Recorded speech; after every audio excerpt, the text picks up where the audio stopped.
एक व्यक्ति अभी अभी खाना पीना खाकर आराम करने के लिए जा रहा था। रात के लगभग 9 बज चुके थे और तभी अचानक से उसकी मोबाइल फोन की घंटी बजती है। जैसे उसकी घंटी बजती है तो उसके बाद वो फोन उठाता है और जैसे स्क्रीन पर नंबर देखता है तो एकदम से हैरान सा उस फोन को देखता ही रहता है कुछ देर तक, तो क्योंकि यह नंबर किसी और का नहीं, उसकी तलाकशुदा पत्नी का है, जिससे आज से 3 साल पहले उसका तलाक हो गया है और वह अपने अमीर पति के साथ अपने जीवन को जिया करती है। अब इस बात को देखकर वह हैरान हो जाता है, लेकिन फिर फोन उठाता है और जैसे ही फोन उठाता है तो दूसरी तरफ से उसकी पत्नी की आवाज थी, जिसकी आंखों में आंसू थे और रोते हुए वह कहने लगती है कि मेरी गाड़ी यहां पर खराब हो गई है। अब इस बात को सुनकर जो उसका पहला पति होता है वह कुछ भी नहीं सोचता और कहता है कि ठीक है, मैं आ रहा हूं। कौन थी वह पत्नी और क्या कारण था जो उसने अपने पति को तलाक दिया था और किस वजह से वो उसके पास 3 साल बाद फोन कर रही है, पूरी सच्चाई के बारे में जानने के लिए वीडियो को अंत तक जरूर देखें। नमस्कार दोस्तों, मेरा नाम है जीतू और आप लोग देख रहे हो ब्रेन डिमांड चैनल। वीडियो को ज़्यादा से ज़्यादा शेयर करें और चैनल को सब्सक्राइब करना ना भूलें ताकि मेरा हौसला बढ़ता रहे। हिमाचल प्रदेश के शिमला शहर के अंदर एक बहुत बड़ी कोठी होती है, जिस कोठी के अंदर पति और पत्नी रहा करते हैं। पति का नाम विवेक होता है और पत्नी का नाम होता है अनन्या। अनन्या और विवेक की शादी को लगभग 3 साल हो गए हैं और 3 साल से वो दोनों एक दूसरे के साथ पति पत्नी वाला जीवन व्यतीत कर रहे हैं। लेकिन तभी एक दिन शाम के समय अचानक से जब विवेक वापस लौटता है तो उसके बाद कहने लगता है कि तुम्हें ना ये घर खाली करना होगा। अब इस बात को सुनकर अनन्या हैरान हो जाती है और कहने लगती है कि क्यों, तुम ऐसा क्यों कह रहे हो, हमें यह घर क्यों खाली करना होगा। तो उसके बाद जो पति होता है विवेक, वो कहता है कि देखो, मेरे घर वालों ने मेरे लिए एक और लड़की ढूंढ ली है और मैं उससे शादी करूंगा, तुम्हें मुझे तलाक देना होगा। इस बात को सुनकर जो पत्नी होती है वह एकदम से चुपचाप खड़ी रह जाती है, क्योंकि इस घर के अंदर जब वह आई थी तो यही सोच कर आई थी कि यहाँ पर वो ऐशो आराम से जिंदगी जिएगी। लेकिन आज उसका पति जो कह रहा था वह बिल्कुल से ऐसी बात थी जिससे उसके सारे ऐशो आराम छूट जाएंगे। दरअसल यहाँ पर जो अनन्या है ये इसकी दूसरी शादी है और इससे पहले इसकी शादी एक लड़के से होती है, जिस लड़के का नाम संदीप होता है। और संदीप और अनन्या की जब शादी हुई थी तो शादी के बाद जो संदीप है वह एक प्राइवेट स्कूल में नौकरी किया करता है टीचर की, और अपनी पत्नी को बहुत ज्यादा खुश रखा करता है। हालांकि घर के अंदर ज्यादा रुपया पैसा तो नहीं है, क्योंकि वह गांव में रहा करता है। शिमला से थोड़ी दूर एक गांव है जिस गांव के अंदर वो रहा करता है, और वहां पर गांव के अंदर रहकर वह अपनी पत्नी का भरण पोषण अच्छी तरह से कर रहा था। धीरे धीरे समय बीता और समय के साथ साथ स्टार्टिंग में तो यहाँ पर अनन्या को ये सब कुछ अच्छा लगता है कि वो उसे प्यार किया करता है, वो दोनों खुशियों के साथ जीवन जिया करते हैं। लेकिन धीरे धीरे जैसे जैसे समय बीता है तो समय के साथ साथ जो अनन्या होती है उसकी सहेलियां जब बड़ी बड़ी गाड़ियों में घूमती हैं, इधर उधर अपने दोस्तों के साथ पार्टियां करती हैं और सभी के प्रोफाइल वगैरह लगाया करती हैं या फिर सोशल मीडिया पर पोस्ट डाला करती हैं, तो उन्हें देखने के बाद उसका दिमाग खराब होने लगता है। दरअसल अनन्या जब कॉलेज में पढ़ा करती थी तो उस टाइम पर जो उसकी सहेलियां थी वह उससे पूछा करती कि तेरा पति कैसा होगा, तो वो कहने लगती है कि मेरा पति एक राजकुमार होगा जिसके पास ढेर सारा रुपया पैसा होगा। लेकिन आज उसके पति के पास एक जीप तो है, लेकिन वो जीप काफी पुरानी है और उसके पिता ने उसे लेकर दी थी। और उसके बाद यहाँ पर जो संदीप है वो बड़े ही केयर से उस जीप को रखता है, क्योंकि उसके माता पिता दोनों इस दुनिया को छोड़कर जा चुके हैं। अब जो अनन्या होती है वह जब सोशल मीडिया पर अपनी सहेलियों की उन पोस्ट को देखती है तो उसे वो सारे दिन याद आते हैं जब वो कॉलेज में अपनी डींगे हाँका करती थी। लेकिन उसके बाद अचानक से जब अपने पति की तरफ देखती है कि उसका पति कैसा है, कैसे उसे रखा करता है, उसकी सहेलियां 5 स्टार होटलों में जाकर अच्छा अच्छा खाना खाया करती हैं, लेकिन उसे घर का दाल चावल ही खाना पड़ता है। हाँ, प्यार तो है, लेकिन इस प्यार से कहां पेट भरा करता है, उसे जिंदगी को भी तो अच्छी तरह से जीना है।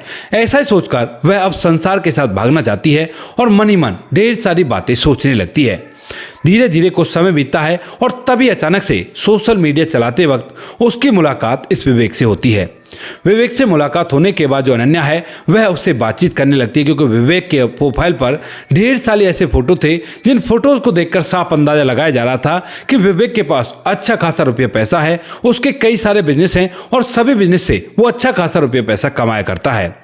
तो इसी वजह से जो अनन्या होती है वह देखने में बेहद ही खूबसूरत थी और अपनी खूबसूरती का जाल विवेक के ऊपर डाल देती है। जब विवेक के ऊपर अपनी खूबसूरती का जाल वो डालती है तो उसके बाद विवेक भी उसके जाल में फंस जाता है और यहाँ पर दोनों के दोनों एक दूसरे से बातचीत करने लगते हैं। बातचीत के दौरान अनन्या स्टार्टिंग में अपने बारे में बता देती है। कहती है कि देखो, मैं शादीशुदा हूं, मुझसे बात करने से पहले ये बात जरूर जान लेना। विवेक कहता है कि कोई दिक्कत नहीं है, मैं तुमसे बात कर रहा हूं, ना कि तुम्हारे पति से, तो मुझे कोई फर्क नहीं पड़ता कि तुम शादीशुदा हो या क्या हो। उसके बाद वो दोनों बात करते हैं और बातों के दौरान जो अनन्या होती है वह विवेक से ढेर सारी प्यार भरी बातें करती है और बातों के दौरान यहाँ पर जो विवेक है वो उससे मिलने के लिए कहने लगता है। लेकिन जो अनन्या है वो कहती है कि नहीं, मैं ऐसे नहीं मिल सकती, अगर तुम्हें मुझसे मिलना है तो मुझसे शादी करनी होगी। तभी जो विवेक है वो कहता है कि शादी तो मैं कर लूंगा, लेकिन तुम्हारा पहला पति भी तो है, उसके साथ क्या करोगी? तो वो कहते हैं कि कोई बात नहीं, मैं उसे तलाक दे दूंगी और उससे तलाक होने के बाद ही तुमसे शादी करूंगी और तभी हम मिल पाएंगे। विवेक जो होता है पेशेंस रखता है और कहता है कि ठीक है, तुम उसे तलाक दे दो और उसके बाद मैं फौरन से तुमसे शादी कर लूंगा। इसके बाद अनन्या जो होती है वो ऐसा ही सोचकर एक दिन शाम के समय घर आती है, क्योंकि विवेक ने अब तक उसे अमीरी की चमक धमक दिखा दी थी और कई बार जो अनन्या होती है उसे वो बड़ी बड़ी गाड़ियों में इधर से उधर घुमाया करता। लेकिन जो अनन्या है वो उससे बातचीत तो किया करती है और उसके साथ बैठकर खूब एंजॉय भी किया करती है, बड़े बड़े होटल में जाया करती है, लेकिन उससे अपने से दूर रहने देती है ताकि वो उससे शादी कर सके। इसीलिए यहाँ पर अनन्या मन बना चुकी थी और जैसे ही आज शाम के समय वह अपने घर जाती है, इसके बाद जो अनन्या है वो एकदम से संदीप से कहने लगती है कि यहाँ पर आओ संदीप, मुझे तुमसे कुछ बात करनी है। संदीप जो होता अपने एक हाथ में खाने की प्लेट लेकर वहां पर आ जाता है मुस्कुराते हुए और कहने लगता है कि बताओ क्या बात करनी है। तो अनन्या कहती है कि पहले तो इस खाने को साइड में रख दो। साइड में ही टेबल थी, टेबल पर उस खाने को रखवा दिया गया था और उसके बाद अनन्या कहने लगती है एकदम से कि मुझे ना तुम्हें तलाक देना है। अब इस बात को सुनकर जो संदीप होता है वह पूरी तरह से हैरान हो जाता है, कहने लगता है कि अनन्या कहीं तुम मजाक तो नहीं कर रही? तो उसके बाद अनन्या कहती है कि नहीं, मजाक नहीं कर रही, सच में मुझे तुमसे तलाक चाहिए, क्योंकि तुम मुझे ऐसी जिंदगी कभी नहीं दे सकते जैसी मैं जिंदगी चाहती हूँ। इस बात को सुनकर जो संदीप है वो कहने लगता है कि मतलब क्या है तुम्हारा, मैं तुमसे प्यार किया करता हूं यार, ऐसा मजाक मत करो, मुझे बहुत डर लग रहा है ये सब बातें सुनकर। लेकिन जो अनन्या है वो साफ साफ बोल देती है, कहती है कि देखो, मैं विवेक नाम के लड़के से प्यार किया करती हूं और वो मुझसे शादी करने के लिए तैयार है, लेकिन उससे पहले तुम्हें मुझे तलाक देना होगा। अब तुम आराम से तलाक देते हो तो ठीक है, वरना उसके पास पैसा और पैसों के दम पर तो मैं तुमसे तलाक ले ही लूंगी। इस बात को सुनकर संदीप एकदम से टूट जाता है और मन ही मन बहुत सारी बातें सोचता है। सोचने के बाद वह एकदम से उसकी तरफ देखता है और मुस्कुराता है। दरअसल संदीप ने मन ही मन सोचा था कि प्यार में किसी को दुख नहीं दिया करते, अगर वह मना करेगा तो कहीं ना कहीं जो उसकी पत्नी अनन्या है उसे दुख होगा और संदीप उससे सच्चा प्यार किया करता था। तो वह हंसते हुए उससे कहने लगता है कि ठीक है, अगर तुम्हें तलाक चाहिए तो जहां कहोगी जैसे कहोगी वहां पर साइन कर दूंगा और कोई भी दिक्कत नहीं है। अगर तुम्हें मेरा प्यार ठीक नहीं लगता और वो अमीरी भरी जिंदगी अच्छी लगती है तो वहां पर जाओ और अपनी जिंदगी को जियो। ऐसा कहकर जो संदीप होता है वो उसके तलाक देने के लिए तैयार हो जाता है और उसके बाद होता भी ऐसा ही है। उन दोनों का तलाक होता है और तलाक होने के बाद जो अनन्या होती है वह विवेक के पास आ जाती है और उससे शादी करके उसके साथ उसके बड़े बंगले में रहने लगती है।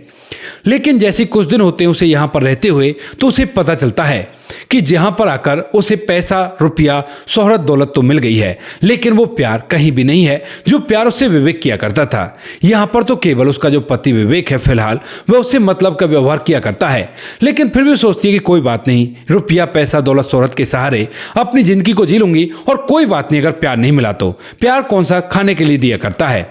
ऐसा सोचकर वह उसी के साथ रहती है और यहाँ पर जो विवेक होता है वह खूब उसके साथ रहता है, यानी कि पति की तरह रहा करता है, हर काम वो किया करता है, उसके इच्छाओं को भी पूरा किया करता है, लेकिन वो प्यार और लगाव उसके अंदर कभी भी दिखाई नहीं देता है।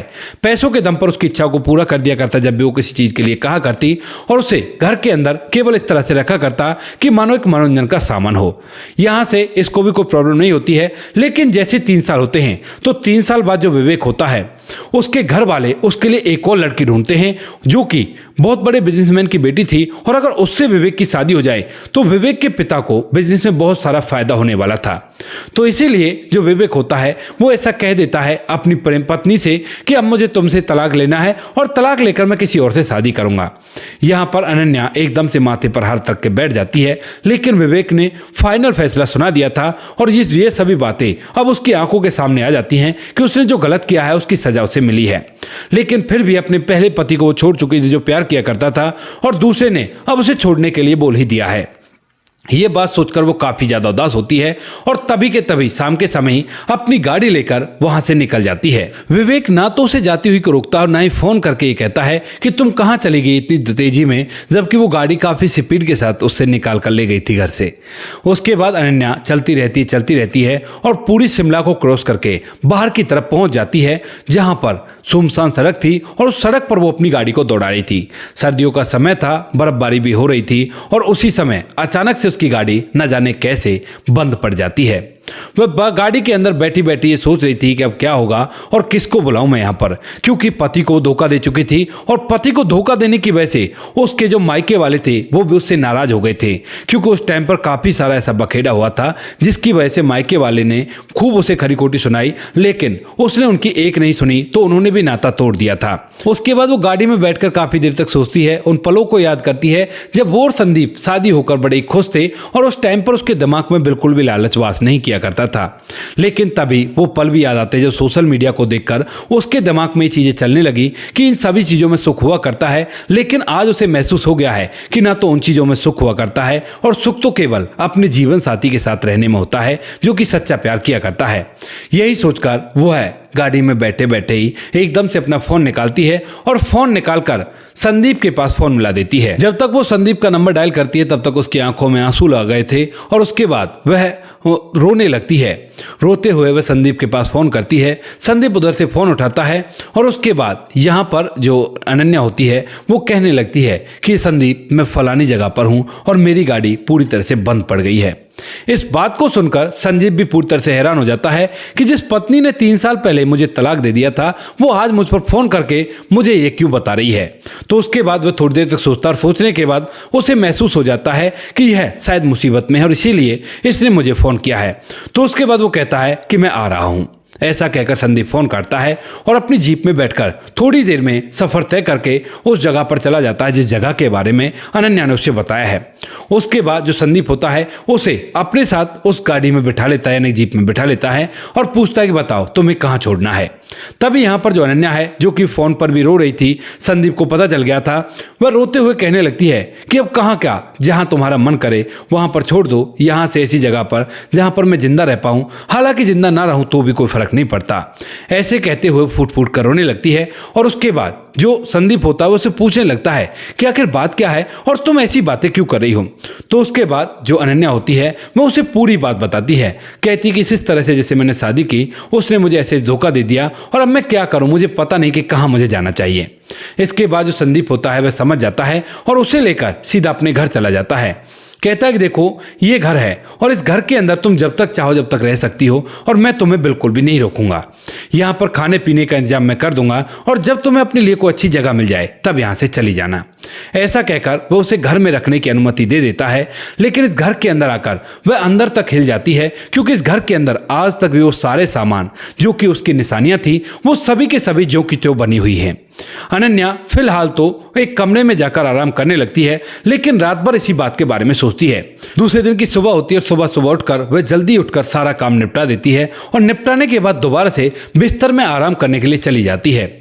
लेकिन जैसे ही यहाँ पर संदीप उठता है और उठने के बाद देखता है कि घर का सारा काम हुआ पड़ा है, तो उसके बाद वह अपनी ड्यूटी पर चला जाता है। संदीप सोच रहा था कि शायद दिन के समय में वहां से चली जाएगी, लेकिन जैसे दोबारा से वापस लौटता है तो उसके बाद अनन्या उसे घर का काम करती हुई मिलती है। संदीप कहता है कि क्या जरूरत है इस काम को करने की, आराम से रहो, तुमसे मैंने कहाँ कहा इस काम को करने के लिए। तभी अनन्या जो होती है वो कहती है देखो मेरे पास कोई जगह तो है नहीं, अगर मैं तुम्हारे घर का काम करूंगी तो मुझे नहीं लगेगा कि मैं ऐसे ही मुफ्त में रह रही हूँ, लगेगा कि कुछ ना कुछ कर तो रह रही हूँ और इसे मुझे करने दो। संदीप जो होता है उसकी तरफ देखकर कहता है कि ठीक है तुम्हारा जैसा मन करे वैसा करो, मुझे इससे कोई भी मतलब नहीं है। अनन्या बार बार ये बात इशारों में उसे समझाने की कोशिश करती है कि वह उसके पास रहना चाहती है, लेकिन संदीप जानबूझकर उसके इशारों को समझने की कोशिश नहीं करता है, यानी कि समझ तो वह भी गया था लेकिन वह उससे दूर ही रहना चाहता है। जैसे इन बातों को लगभग 4 से 5 दिन बीतते हैं तो 4-5 दिन बाद अचानक से जो विवेक होता है वह दोबारा से उस घर के दरवाजे पर आता है और वहां पर आकर जब अनन्या को यहां पर पाता है तो उससे माफी मांगने लगता है। कहता है कि अनन्या मुझे माफ कर दो, मुझसे गलती हो गई और चलो मेरे साथ। तभी यहाँ पर जो अनन्या होती है वो कहने लगती है कि क्यों, क्या है ऐसा वहाँ पर जो तुम मुझे वहाँ पर ले जा रहे हो, और क्यों तुम्हारी उस लड़की से शादी नहीं हो रही क्या। तो उसके बाद विवेक जो होता है वो कहता है कि कहाँ यार, उस लड़की के पिता को पता चल गया कि मैं पहले से शादीशुदा हूँ और इसीलिए मुझसे शादी करने से उसने साफ मना कर दिया है। अब इस बात को सुनकर अनन्या जो होती है वो एकदम से उससे कहने लगती है अगर मना कर दिया है तो मैं भी तुम्हारे साथ नहीं चल सकती और मुझे भी तुमसे तलाक चाहिए। जब तुम उस शादी को शादी मानते ही नहीं हो और कहते थे कि ये टाइम पास है, क्या मैं टाइम पास थी तुम्हारे लिए? अगर टाइम पास थी तो मुझे अब टाइम पास नहीं करना और मैं तो जैसे भी अपना जीवन व्यतीत कर लूंगी लेकिन तुम्हारे पास नहीं जाऊंगी। अब मुझे तुमसे तलाक चाहिए, या तो आराम से तलाक दे देना वरना फिर देखना मैं क्या क्या तरह के केस तुम पर डाल देती हूँ। इस बात को सुनकर विवेक दोबारा से उससे कहता है लेकिन वो नहीं मानती है और इसके बाद वापस चला जाता है। वापस जाकर वह अपने वकील से बात करता है और वकील से बात करने के बाद अनन्या को तलाक देने के लिए तैयार हो जाता है। अनन्या लगभग 3 महीने तक संदीप के पास रहती है, उसका घर का सारा काम किया करती है, लेकिन संदीप उससे दूरियां बढ़ाकर रखता है। उसके बाद एक दिन जो अनन्या होती है वह शाम के समय जब संदीप आता है तो उससे कह ही डालती है कि संदीप मैं ना तुम्हारे साथ रहना चाहती हूँ, अगर तुम मुझे माफ कर सको तो मैं तुम्हारे साथ अपनी जिंदगी को जीना चाहती हूँ। संदीप जो होता है शायद इसी पल का इंतजार कर रहा था और उसके बाद कहने लगता है कि अगर सच में तुम मेरे साथ अपनी जिंदगी को जीना चाहती हो तो आज से ये घर तुम्हारा है और हम और तुम दोनों एक साथ दोबारा से शादी करेंगे। इस बात को सुनकर अनन्या खुश हो जाती है और उसके पैर पकड़कर आंखों में आंसू ले आती है, कहती है कि संदीप मुझे माफ कर दो जो कुछ भी मैंने किया है और आगे से मैं ऐसा कभी भी नहीं करूंगी। संदीप उसे पकड़ता है कंधों से और उठाता है। उठाने के बाद कहता है कि माफ तो मैंने तुम्हें उसी दिन कर दिया था जिस दिन तुमने अपने पति को उल्टा जवाब दे दिया था और कह दिया था कि मुझे तुम्हारे साथ नहीं रहना और मैं तो यहाँ अपने जीवन को कैसे भी बिता लूंगी लेकिन तुम्हारे पास नहीं आऊंगी। उसी समय तुम्हारे अंदर से सारा के सारा लालच जा चुका था और मैं उसी समय तुम्हें कबूल कर चुका था, लेकिन मैं राह देख रहा था कि कब तुम अपनी तरफ से कहो और उसके बाद हम लोग एक साथ रहें। इसके बाद जो अनन्या और संदीप होते हैं वो उस घर के अंदर रहने लगते हैं। संदीप जो होता है अनन्या के माता पिता को भी एक खबर दे देता है और वो लोग भी अपनी बेटी की गलतियों को माफ करके उसे अपने साथ रखने लगते हैं। यहाँ पर आया जाया करते हैं और आ जाकर अनन्या का खास खबर भी लिया करते हैं। तो दोस्तों ये थी आज की कहानी। आपको जैसी भी लगी हो कमेंट सेक्शन में बता देना। वीडियो अगर अच्छी लगी हो तो वीडियो को लाइक और चैनल को सब्सक्राइब जरूर करें ताकि हमें थोड़ा सा हौसला मिल सके आप लोगों के लिए ऐसे अच्छे वीडियो बनाने के लिए। इन कहानियों को सुनाने का उद्देश्य किसी को परेशान करना बिल्कुल भी नहीं है। ये कहानी आपको इसलिए सुनाई जाती है ताकि आप लोग इन कहानियों में से कुछ ना कुछ सीख सको और अपने जीवन में उस चीज़ को अप्लाई कर सको। मिलते हैं किसी नेक्स्ट वीडियो नए टॉपिक के साथ, तब तक के लिए जय हिंद, जय भारत, जय हिंदुस्तान।